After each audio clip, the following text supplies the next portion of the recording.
A billionaire went to pick up his son from school and was shocked to see a black janitor with his child. "Can you believe the nerve of some people? Get your hands off my son, now!" Richard Hartwell's scream echoed across the courtyard of the prestigious Winchester Academy, causing several heads to turn. The billionaire real estate mogul charged like a raging bull toward the black man in a blue uniform, who was holding the hand of Tommy, his 8-year-old son. James Washington did not let go of the child's hand. Instead, he positioned himself discreetly between the boy and his hysterical father, his calm eyes contrasting with the storm brewing. "Mr. Hartwell, I can explain." "Explain what?" Richard spat out the words, his voice thick with venom. "Why is a janitor touching my son?" "Security. Security.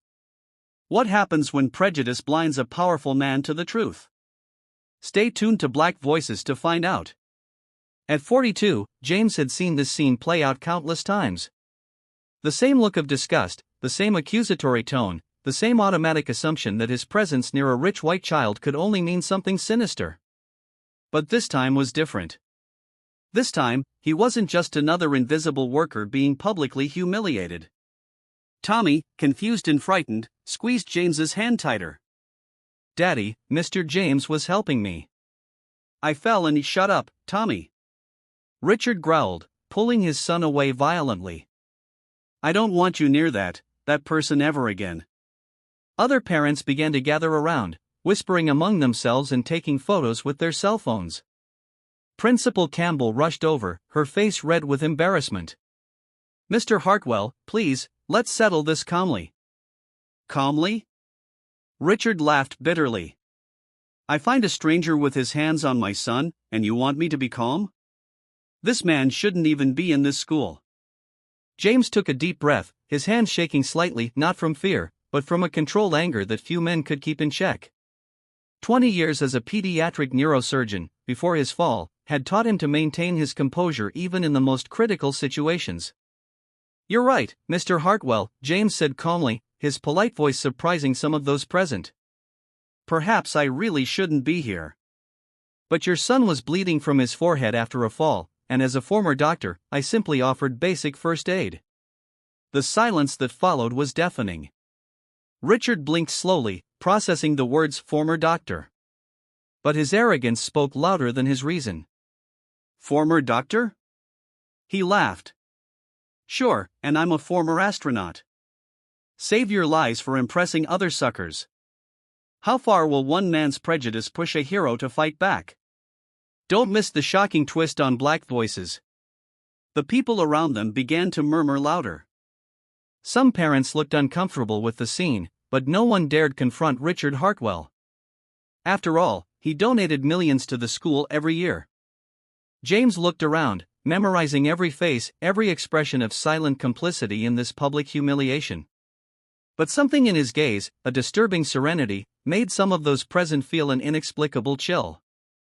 "I understand your reaction perfectly, Mr. Hartwell," James said, wiping his hands on his uniform.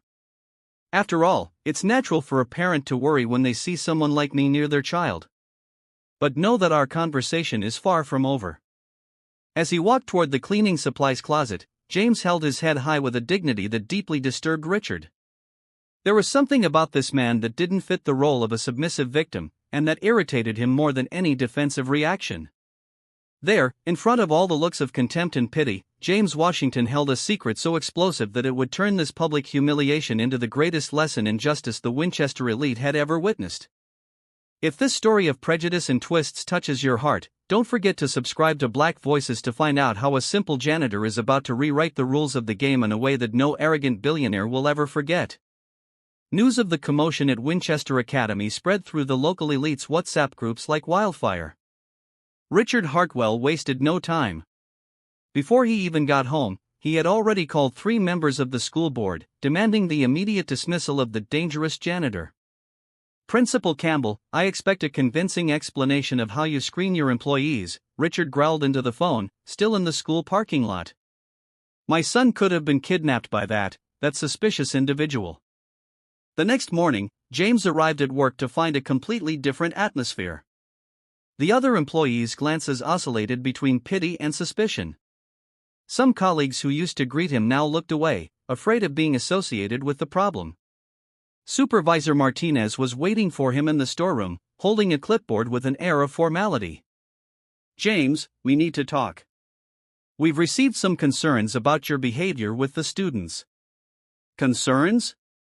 James asked calmly, his hands continuing to organize the cleaning supplies with surgical precision, a habit he had kept from his days in the operating room. "Several parents have called, questioning whether it's appropriate for employees to have close contact with the children," she said, avoiding his gaze. "Perhaps it would be best if you focused on administrative duties for the time being."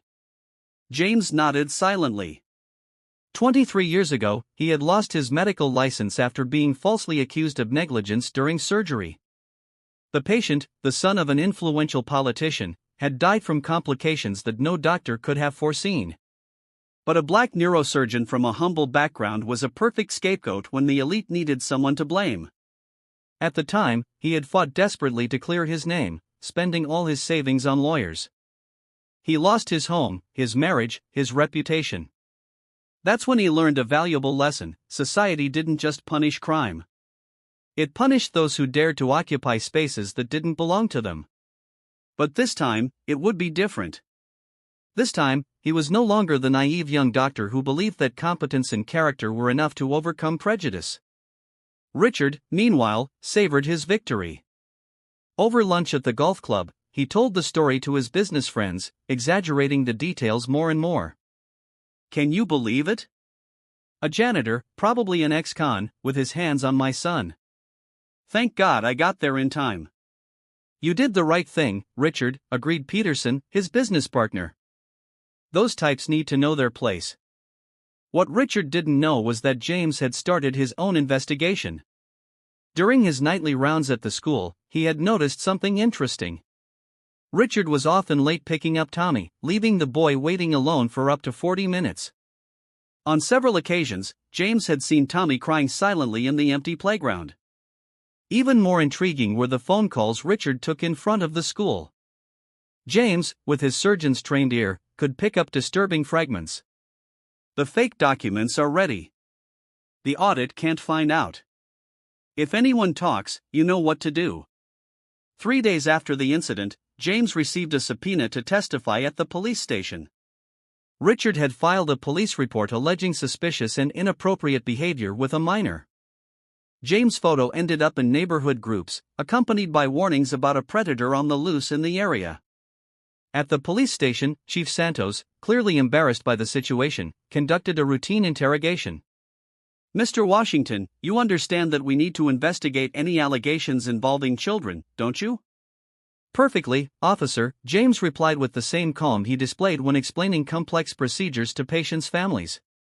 "In fact, I'd like to take this opportunity to inform you that I have some concerns of my own about the well-being of the child in question." The officer raised his eyebrows. "What do you mean?" James pulled a small notebook from his pocket, another medical habit he had never abandoned. "Tommy Hartwell has shown consistent signs of emotional neglect and possible psychological abuse. Anxiety attacks, social isolation, excessive fear of his father's reaction." The technical precision and medical vocabulary intrigued the deputy. This was not the typical profile of a janitor. Meanwhile, Richard celebrated at home, telling his wife, Victoria, how he had solved the school problem. "That man will learn to mind his own business," he said, pouring himself a $500 scotch. Victoria, however, looked concerned. "Richard, are you sure you're not overreacting? Tommy said the man just helped him." "Tommy is a child, Victoria. He doesn't understand the dangers of the world. I'm protecting our son from a potential predator." What neither of them knew was that James had discreetly installed a recording app on his phone before each interaction at the school.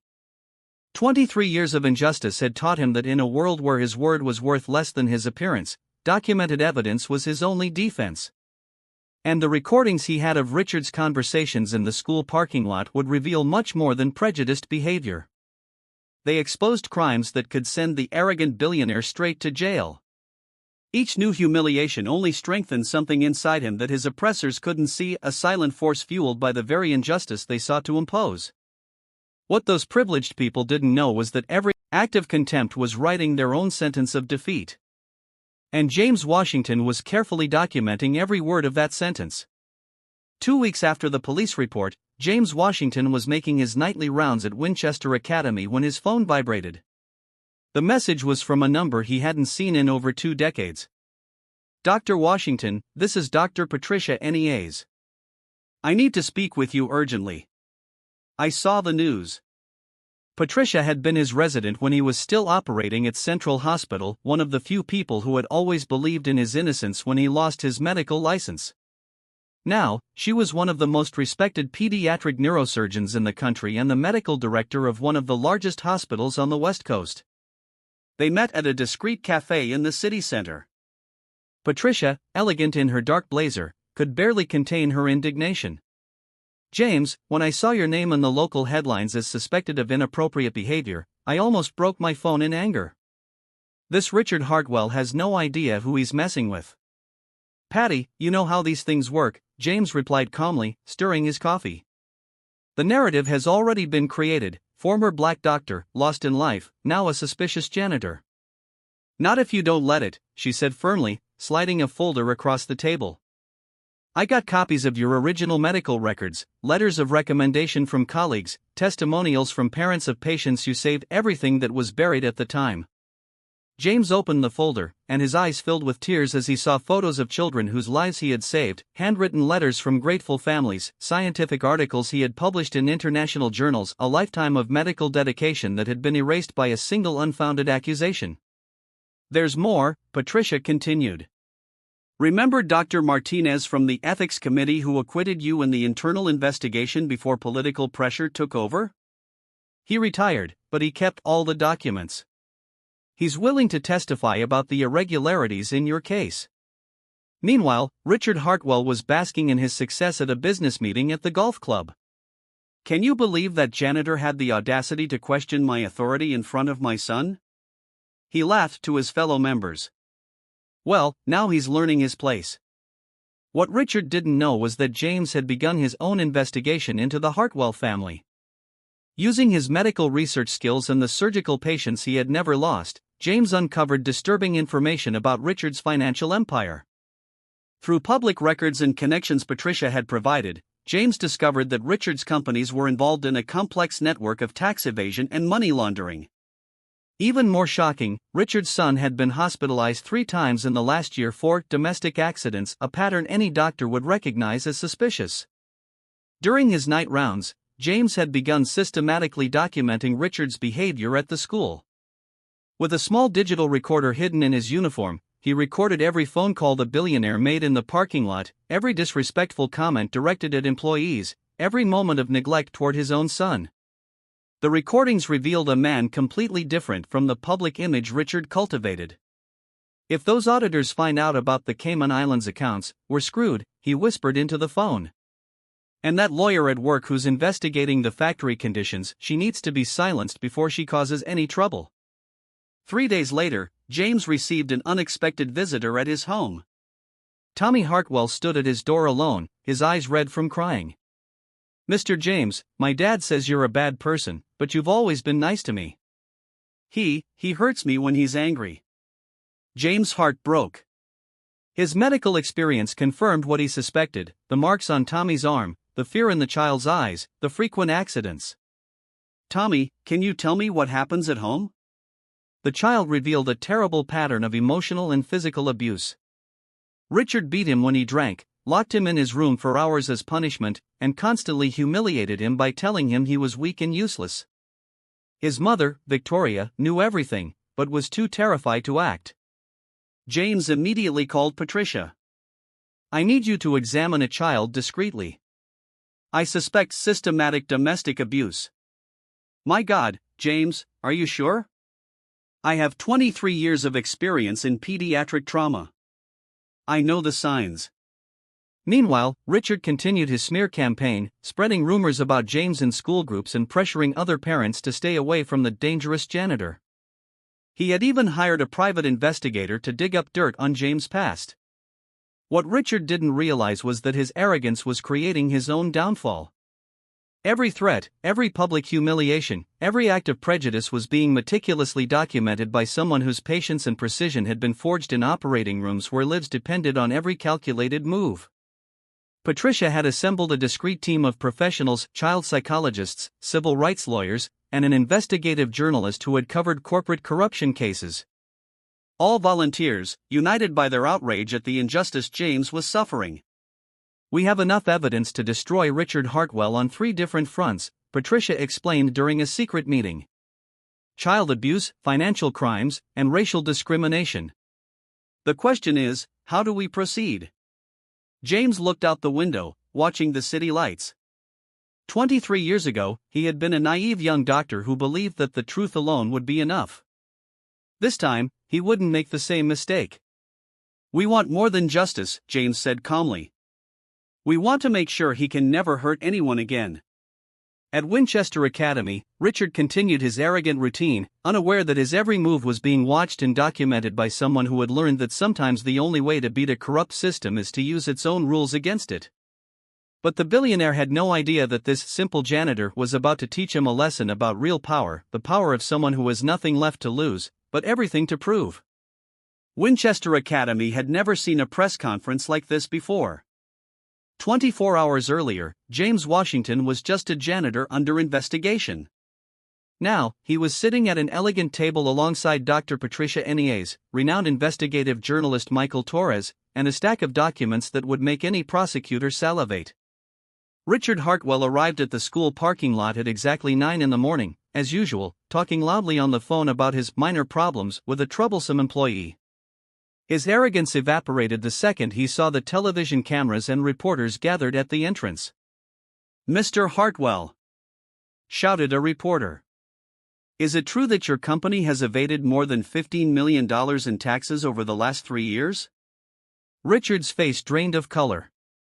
He tried to retreat to his car, but other journalists had already surrounded him like sharks sensing blood. "Mr. Hartwell, how do you respond to the allegations of child abuse against your own son?" asked another reporter, shoving a microphone in his face. Inside the school, James watched through the window with the same surgical calm he displayed when operating on brain tumors. Patricia stood beside him, holding a folder containing the X-rays she had discreetly taken of Tommy, irrefutable evidence of multiple fractures in various stages of healing. "Phase 1 complete," James murmured. "The world now knows who Richard Hartwell really is." But the true genius of the plan was just beginning. As Richard stammered out denials to the reporters, his phone rang. It was his accountant, in a panic. "Richard, the IRS is here with a warrant. They have recordings of you talking about the Cayman Islands accounts." "How did they get that?" Richard felt his legs go weak. The recordings. Those conversations he had been sure were private in the school parking lot. Suddenly, a terrible memory surfaced, the janitor, always cleaning nearby when he made his most compromising calls. "That son of a," Richard whispered, the realization hitting him like a punch in the stomach. Michael Torres, the investigative journalist Patricia had recruited, approached with a smug smile. "Mr. Hartwell, I have here a flash drive with 47 recordings of you discussing tax evasion, bribing auditors, and threatening witnesses. Would you like to comment?" James' strategy was devastatingly simple and absolutely legal. For months, he had recorded Richard talking on the phone on public property, the school parking lot. As a former doctor, he knew the laws about privacy and evidence inside out. Every recording had been obtained within legal limits. "This is a setup," Richard shouted, sweat pouring down his forehead. "You can't use those recordings." "Actually, we can," said the civil rights lawyer Patricia had brought with her, calmly. "Conversations in public spaces have no expectation of privacy. And considering that his own words reveal crimes against the welfare of a child, it is our moral duty to expose them." At that moment, Victoria Hartwell arrived with Tommy. The child ran straight to James, completely ignoring his father, who was being publicly torn apart just feet away. "Mr. James!" Tommy cried, hugging the legs of the man who had finally freed him from his domestic hell. "Dr. Patricia said I don't have to be afraid anymore." The cameras captured everything, the child's natural trust in the suspicious janitor versus the visceral fear he showed in the presence of his own billionaire father. Victoria, with tears in her eyes, approached the reporters. I knew what was going on at home," she said, her voice trembling. "But I was too afraid to speak up. This man," she pointed to James, "saved my son, while my husband accused him of being dangerous. He was the only person who really cared about Tommy's well-being." The crowd of parents from the school, who just weeks earlier had whispered about the troublesome janitor, now watched in shock as the truth unfolded like a horror movie. Richard tried one last desperate gambit. "You believe the word of a janitor over mine? I built an empire." "He's nothing but a Dr. James Washington," Patricia interrupted, her voice cutting through the air like a scalpel. "Pediatric neurosurgeon, magna cum laude from Harvard Medical School. Author of 17 scientific articles on childhood brain trauma. The man who saved the lives of over 200 children before being falsely accused and losing his medical license due to political pressure." The silence that followed was deafening.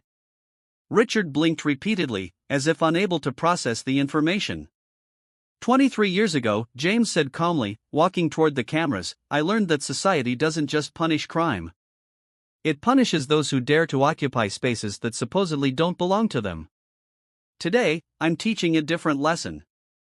True strength doesn't come from money or power, but from the patience of those who know how to wait for the right moment for justice to be served."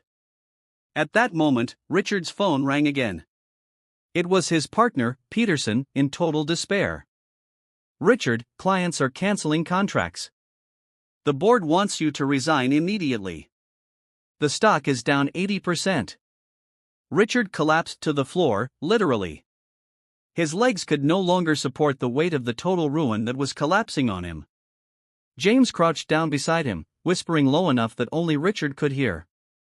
"Next time you judge someone by their appearance, remember that sometimes the janitor can be the smartest man in the room." As Richard was taken away in an ambulance, apparently, he had suffered a panic attack, and later in a police car, James remained in the schoolyard, surrounded by cameras, holding Tommy's hand. But the story was far from over. Because while everyone witnessed the spectacular fall of an arrogant billionaire, one question hung in the air: what happens when a brilliant man, wronged by the system, finally decides to use all his knowledge and patience not just to get revenge, but to completely transform the society that rejected him? 6 months later, Winchester Academy was a completely different place. The Hartwell scandal had become a national case study, taught in law schools as a perfect example of how systematic prejudice could be legally dismantled by its own victims. James Washington was no longer pushing a cleaning cart through the hallways. He occupied the office that had once belonged to Principal Campbell, fired after the investigation revealed that she had ignored multiple reports of Richard's abusive behavior. The new title on his door read, Dr. James Washington, Director of Child Protection and Academic Development. The irony was delicious. The man who had been deemed too dangerous to be around children now oversaw the well-being of all of them at the most prestigious school in town. Richard Hartwell, on the other hand, discovered that gravity really does exist. His company had gone completely bankrupt. Clients fled like rats from a sinking ship as soon as the recordings were released. His bank accounts were frozen by the IRS. His mansion was auctioned off to pay debts. Worst of all, he was serving a 5-year sentence for tax evasion, tax fraud, and child abuse.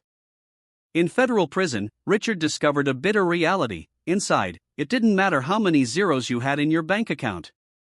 His arrogance and prejudice made him a perfect target for other inmates who didn't tolerate men who abused children. Ironic, isn't it? Patricia remarked during a visit to James' new office. He spent his whole life judging people by the color of their skin and their social status.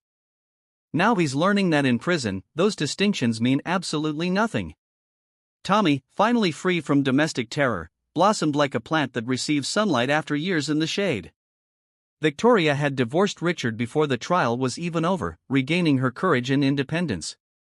Mother and son now lived in a modest but peaceful home, something Richard's money had never been able to buy.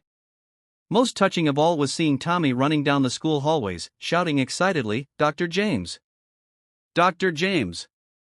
Every time he saw his hero, the child who had once lived in terror now radiated confidence and joy. James had done more than avenge himself. He had transformed the entire culture of Winchester Academy. He implemented diversity programs, strict anti-discrimination protocols, and most importantly, created an environment where children from all backgrounds felt safe to report any kind of abuse. The reinstatement of his medical license had been just the beginning. Universities across the country invited James to speak on how to turn injustice into social change. Publishers fought for the rights to his autobiography. Hollywood producers wanted to turn his story into a movie. But perhaps the sweetest revenge came during the annual school board meeting.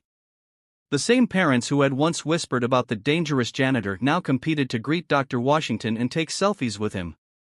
"It's amazing how quickly people change their minds," Patricia commented sarcastically, observing the blatant hypocrisy of the wealthy parents. James smiled with the serenity that had so bothered Richard on the first day. "They haven't changed their opinion of who I am. They've just discovered who I've always been."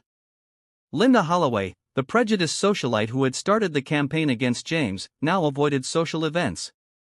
Her own social circle rejected her not on moral grounds, but because associating with her meant being on the wrong side of a story that had become a national symbol of justice. Winchester Academy became a model for other institutions.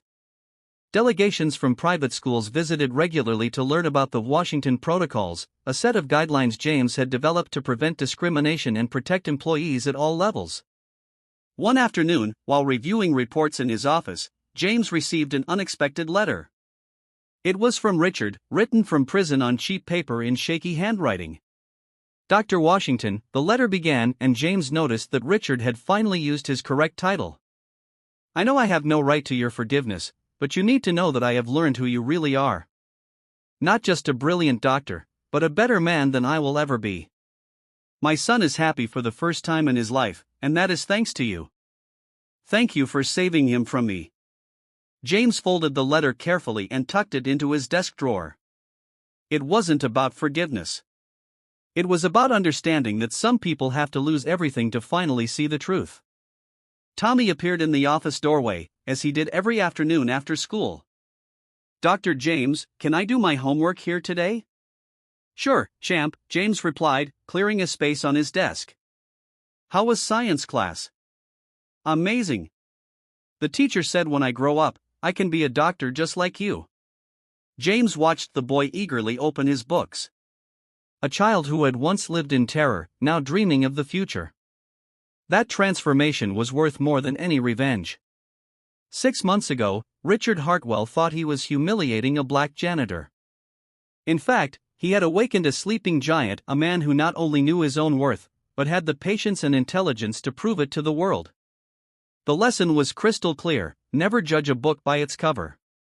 Because sometimes, that simple janitor can be the most powerful man in the room. And when someone tries to belittle you out of prejudice, remember, the best revenge isn't to stoop to their level, but to rise so high that they have to break their neck just to see you. Richard tried to destroy James, but ended up destroying himself. James learned that true revenge is not to repay the harm done to you. It is to achieve the success that your enemies could never imagine. If this story of transformation and justice touched your heart, subscribe to Black Voices for more stories that prove that, in the end, the truth always wins, no matter how long it takes to come to light.